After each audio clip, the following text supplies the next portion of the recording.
What's up, YouTube? To say it's been a wild 48 hours, I think that would be an understatement. Man, this NFL draft has been one of the craziest drafts in recent memory.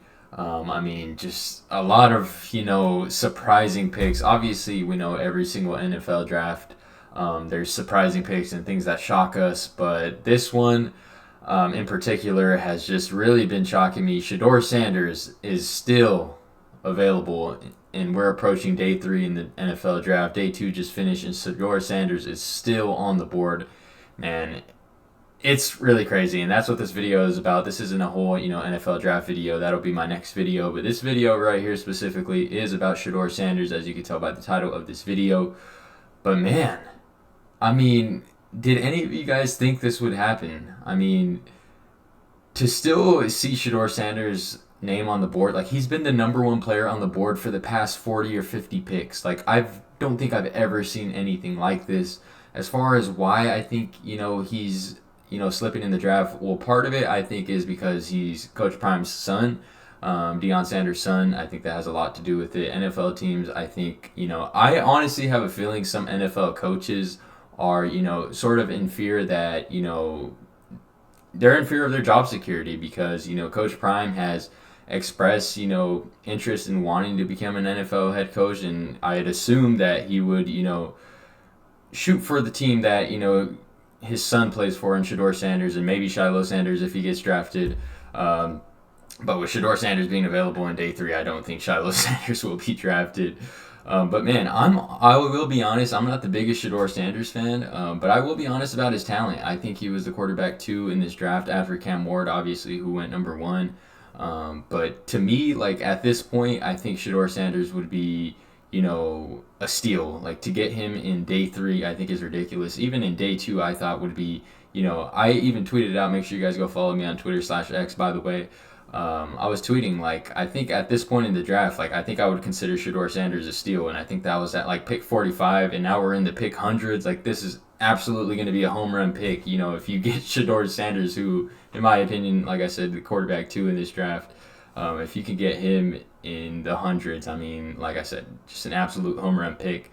But I will be honest, I don't think it was as crazy. I still thought it was a little crazy that he was available on day 2. Like I was a little shocked that he didn't go in the first round. But then, I was sitting back and thinking about it. Jackson Dart, I wouldn't have taken him over Shedeur Sanders. But, that one I didn't think it was too crazy. The Giants, he seems to be, Brian Dable's guy out there in New York. So I wasn't too shocked by that. And the fact that there was only 2 quarterbacks taken in the first round, then I was like, okay, I kind of get it, I guess.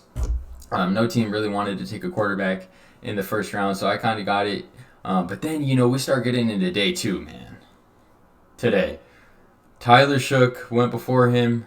Okay, I get the arm talent, but, he's 25 years old. He has a long, laundry list of injuries. That injury list is insane. Make sure you guys, go do your research on Tyler Shook's injury history, man. It's really, some serious injuries, definitely. And then you got Jalen Milroe. I really actually like Jalen Milroe's upside. Like I think he probably has the most, he could be, the one quarterback that could be a star in this draft, although I do like Cam Ward as well. But I think, Jalen Milroe has, probably the highest potential out of any quarterback in this draft, the highest ceiling, I would say. But then, you get to Dylan Gabriel. Dylan Gabriel got taken over Shedeur Sanders. The Cleveland Browns took Dylan Gabriel.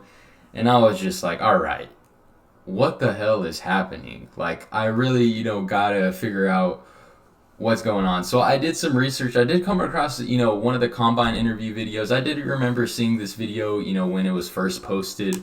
And I'm actually going to show you guys, but I do have a few more things I want to say. But I will show you guys this video. And I think, this could be a big reason that he, is still available, other than, being Deion Sanders' son and NFL teams not, necessarily liking him. But, man, I just can't believe it. I really can't believe it. I think the NFL teams are really trying to send a message that they don't give a shit, who your dad is. They don't care, what your name is, like all this stuff. Like, I don't think they like the way Shedeur Sanders carries himself. He comes off as cocky. He comes off as, some would say, arrogant. And NFL teams, I really think they're trying to make send a message to not only Deion Sanders, but any son of an NFL legend. Uh, I just think it's crazy. But I'm going to show you guys this. Go ahead and show you guys this video. Also, I do want to say, I would not be surprised if this guy, at this point, I wouldn't be shocked if this guy goes undrafted. Although I do think, that would just be crazy if he goes undrafted. But, like I said, at this point, man, this guy might go undrafted. As far as teams that I do want to see him go to, obviously the Las Vegas Raiders come to mind, the LA Rams. I'm trying to think of teams that already selected quarterbacks. The Saints are out of question. The Browns are out of question. The Giants are out of question. The Seattle Seahawks. So, yeah, the Rams and Raiders really are the first two teams that come to mind. Let me know if you guys have any other teams that come to mind. I can't really think of any off the top of my head right now. Yeah, I can't really think of maybe Dallas. At this point in the draft, like, I would select this guy to be my backup quarterback. Like, this would be a hell of a backup quarterback if this guy, if your starting quarterback goes down. Like, if I'm a team like the Miami Dolphins, Tua's constantly going down with injuries, or a team, maybe you don't want to pay a Brock Purdy if you're the San Francisco 49ers. I wouldn't want to pay Brock Purdy $50 million. Like, maybe you select Shedeur Sanders at this point in the draft. You're not spending, like a first-round pick on this guy.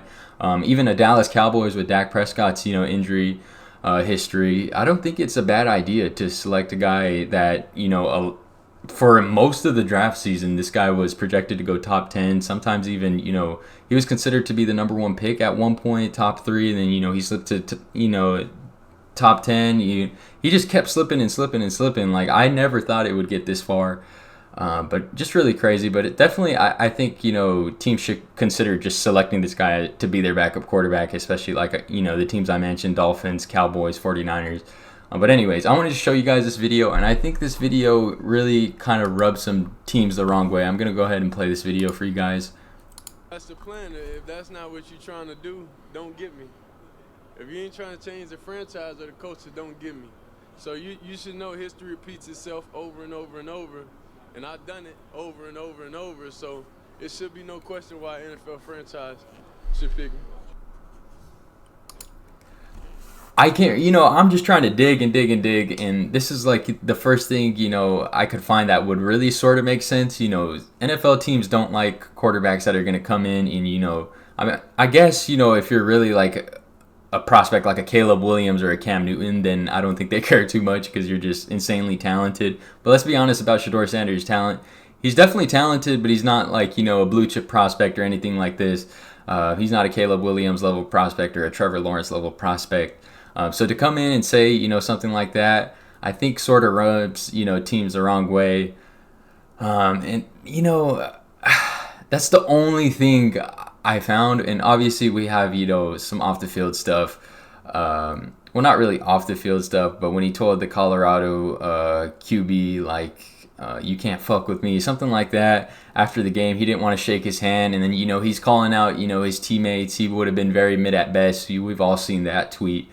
So those are things, to name a few. I think this guy has, legitimate character concerns when it comes to, like, cockiness. But honestly, dude, for your character concern, you got people that, got serious allegations on them, like Mike Green. He went to the Baltimore Ravens in, I think, the second round. Should have, talent-wise, he was definitely a first-round pick, but he slipped because of the allegations against him. Very serious allegations that I won't go over in this video. But, I mean, to not select a guy just because you think he's cocky or you don't like his attitude, I think is a little crazy. But anyways, that's sort of just my, I guess, rant, so-called. Not really a rant.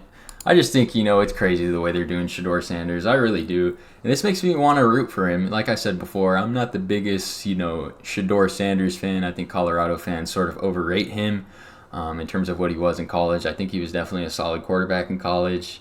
But yeah, man, I'm just really, really shocked that he's still on the board right now. Like, did any of you guys see this coming? Like, if anybody bet on this, the fact that Shedeur Sanders wouldn't be taken in the first 2 days of the NFL draft, they won some big money.